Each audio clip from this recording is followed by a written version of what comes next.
আসসালামু আলাইকুম রহমতুল্লাহি ওবরকাতুহু। সম্মানিত দর্শক, দিল্লিতে অবস্থানরত আওয়ামী লীগের সভানেত্রী শেখ হাসিনা সম্পর্কে কথা বলব। বিষয়টি আপনারা অনেকেই জানেন, অনেকে শুনেছেন, তবুও বলছি।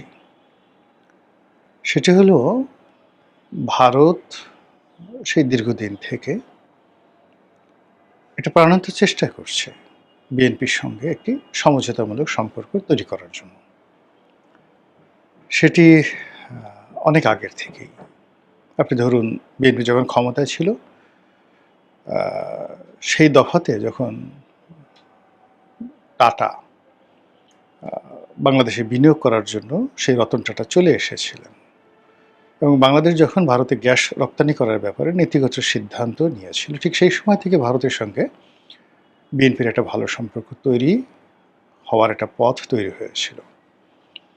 এবং এখন যারা অনেকে ভারত বিরোধী কথাবার্তা বলেন, ঠিক সেই সময়টাতে তারা ভারতের পক্ষে কথা বলতেন। আপনাদের মনে আছে, বিনিয়োগ বোর্ডের সভাপতি ছিলেন এবং সরকারের জ্বালানি উপদেষ্টা ছিলেন আমার দেশের মজলুম সম্পাদক জনাব মাহমুদুর রহমান। তো তিনি বিনিয়োগকে আকৃষ্ট করার জন্য বাংলাদেশে টাটার স্টিল ফ্যাক্টরি স্থাপিত হবে এবং ভারতে তেল গ্যাস রপ্তানি হবে বা গ্যাস রপ্তানি হবে, এরকম একটা প্রকল্প নিয়ে যখন আলাপ আলোচনা হচ্ছে, তখন আওয়ামী লীগ প্রবল বাধা দিচ্ছিল যে ভারতে এগুলো রপ্তানি করা যাবে না। এবং আওয়ামী লীগের অনেকগুলো সফট পাওয়ার ছিল এবং এখনও আছে, যারা উপরে উপরে খুব সাধু, তৃতীয় পক্ষ, চতুর্থ পক্ষ, বুদ্ধিজীবী, কলামিস্ট, সাংবাদিক, এনজিও ব্যক্তিত্ব, নানা রকম নাম ধরে দীর্ঘদিন ধরে তারা আওয়ামী লীগের সফট পাওয়ার রূপে কাজ করে। আবার কিছু ইন্টারন্যাশনাল সংগঠনও রয়েছে, যারা কখনো কখনো আমেরিকার পক্ষে, কখনো কখনো ভারতের পক্ষে, আবার কখনো কখনো যে তারা কাদের পক্ষে সেটাও বোঝা যায় না, এলোমেলো আচরণ করে। তো সেই সময়টিতে বাংলাদেশের আলোচিত একটি এনজিও বা গবেষণা প্রতিষ্ঠান CPD, centre for policy dialogue, এবং এখানে একজন অর্থনীতিবিদ আছেন দেবপ্রিয় ভট্টাচার্য, মিস্টার ভট্টাচার্য। তো তিনি ওই সময়টাতে এই গ্যাস রপ্তানি এর বিরুদ্ধে প্রবল জনমত গড়ে তোলেন এবং নানাভাবে তিনি সেই ভারত বিরোধী বক্তব্য দিতে থাকেন। তখন মাহমুদুর রহমান, জনাব মাহমুদুর রহমান, তিনি এই দেবপ্রিয় ভট্টাচার্যকে কুলাঙ্গার বলে অভিহিত করেছিলেন। শুধু তাই নয়, এই যে দেবপ্রিয় ভট্টাচার্যের এ সকল কথাবার্তার কারণে স্বয়ং তিনি আদালতে উপস্থিত হয়ে দেবপ্রিয় ভট্টাচার্যের বিরুদ্ধে মামলা করেছিলেন। তো বোঝার চেষ্টা করুন যে এখন যারা ভারতের বিরুদ্ধে কথাবার্তা বলছেন, তাদের একেবারে শিরোমণি, পীরে কুতুব বা পীরে কামেল বা হজরতুল আল্লাম যদি বলেন, তাহলে জনাব মাহমুদুর রহমান। কিন্তু এটা ক্ষমতার বাইরে, রাজনীতির বাইরে, এটা তার ব্যক্তিগত অবস্থান। কিন্তু যখনই তিনি সরকারে ছিলেন, তার মতো মানুষ সরকারের পক্ষে কাজ করতে গিয়ে, ভারতের এই বিনিয়োগ আকৃষ্ট করতে গিয়ে এই কথাগুলো তাকে বলতে হয়েছে, করতে হয়েছে। তাহলে বোঝার চেষ্টা করুন, তখন ভারতের সঙ্গে বিএনপির কেমন একটা সম্পর্ক ছিল। দ্বিতীয়ত, শেখ হাসিনা একাধিকবার বলেছেন যে ২০০১ সনে যখন বিএনপি ক্ষমতায় এলো, তিনি বলেছেন যে এই ক্ষমতা আমিও আসতে পারতাম। আমাকে প্রস্তাব দেওয়া হয়েছিল তেল গ্যাসের দেওয়ার জন্য, কিন্তু আমি রাজি হইনি। এ কারণে ভারত আমাকে বাদ দিয়ে বিএনপিকে ক্ষমতায় এনেছে।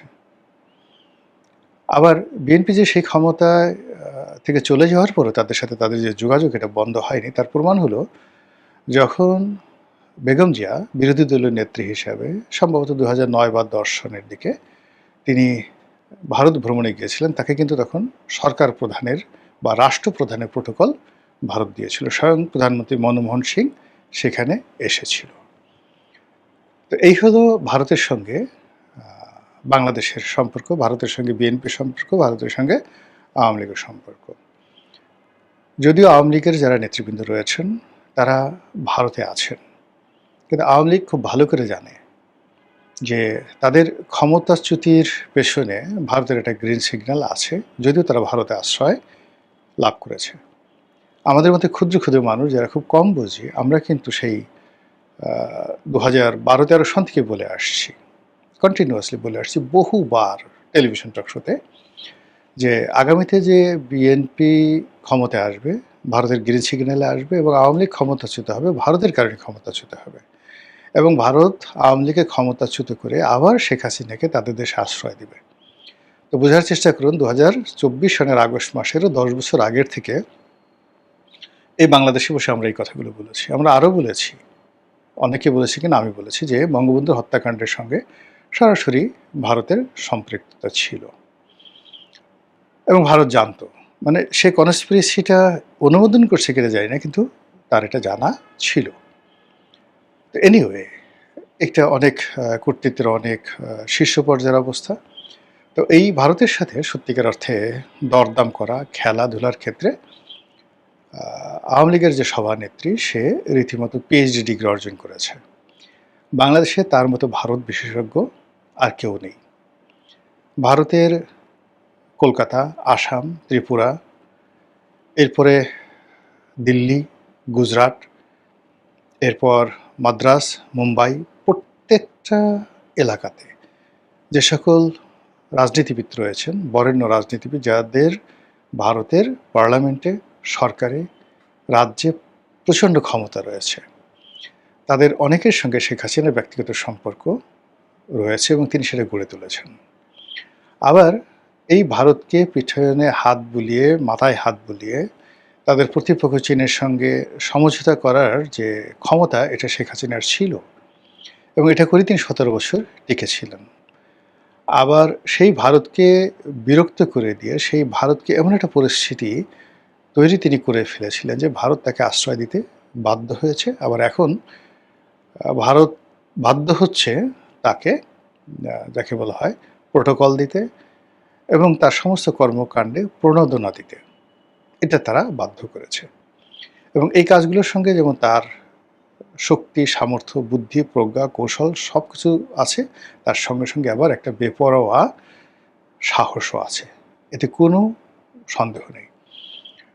আপনাদের মনে আছে যে 2024 সনের নির্বাচনে জয়লাভ করার পরপরই তিনি ভারত গিয়েছিলেন, শেখ হাসিনা।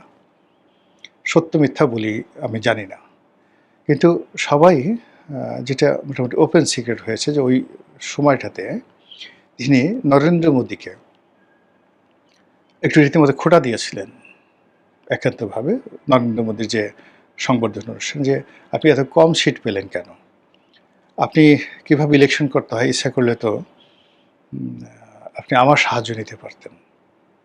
তো এই কথা শুনে নরেন্দ্র মোদী খুব বিরক্ত হয়েছিলেন।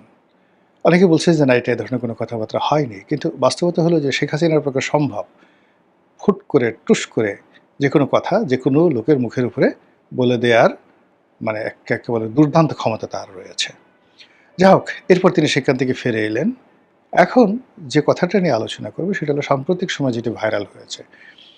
সেই বক্তব্যটা হলো, গত সেই ক্ষমতাচ্যুতির পর থেকেই ভারত প্রাণান্ত চেষ্টা করছে আওয়ামী লীগের নেতৃত্বে পরিবর্তন আনার জন্য। শেখ হাসিনাকে বাদ দিয়ে এখানে নতুন নেতৃত্ব প্রতিষ্ঠা করতে ভারত প্রাণান্ত চেষ্টা করছে এবং ভারত, ডক্টর মোহাম্মদ ইউনূস এবং অন্যান্য যে সকল দৃশ্যমান এবং অদৃশ্য শক্তি, তারা চেষ্টা করেছে, কিন্তু শেখ হাসিনার অনড় অবস্থান। তিনি যতদিন জীবিত আছেন ততদিন তিনি ক্ষমতা ছাড়বেন না, তিনি দল পরিচালনা করবেন।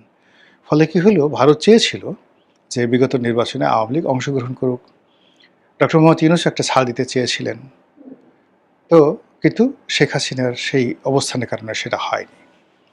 তো এতে করে আসলে আলটিমেটলি বিএনপির উপকার হয়েছে। এর কারণ হলো, যদি ভারতের কথা মতো শেখ হাসিনা আওয়ামী লীগকে রিফাইন করার জন্য অনুমতি দিতেন, তাহলে ডক্টর মোহাম্মদ ইউনূসের ক্ষমতা প্রলম্বিত হতো এবং আজকে তারেক রহমান সাহেব প্রধানমন্ত্রী হতে পারতেন না।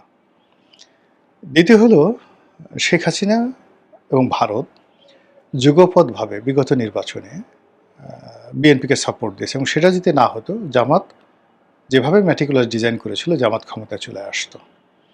তো এই কাজগুলো শেখ হাসিনা অত্যন্ত সাহসের সাথে, দৃঢ়তার সাথে করেছিলেন এবং তিনি জানতেন যে বিএনপির সাথে আলটিমেটলি তার সম্পর্ক থাকবে না, কিন্তু দেশ যদি একবার বিএনপির হাতে যায় তাহলে এক ধরনের পরিণতি, কিন্তু জামাতের হাতে গেলে দীর্ঘমেয়াদী পরিণতি। তো সেই কারণে তিনি তার নেতাকর্মীদেরকে নির্দেশ দিয়েছিলেন যে বিএনপিকে ভোট দেওয়ার জন্য, এবং সেটা তিনি প্রকাশ্যে সবার কাছে বলেছেন।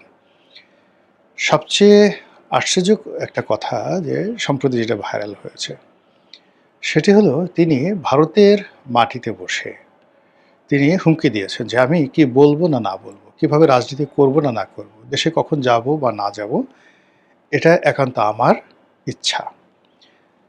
ভারতের ইচ্ছায় কোনো কিছু এখানে হবে না।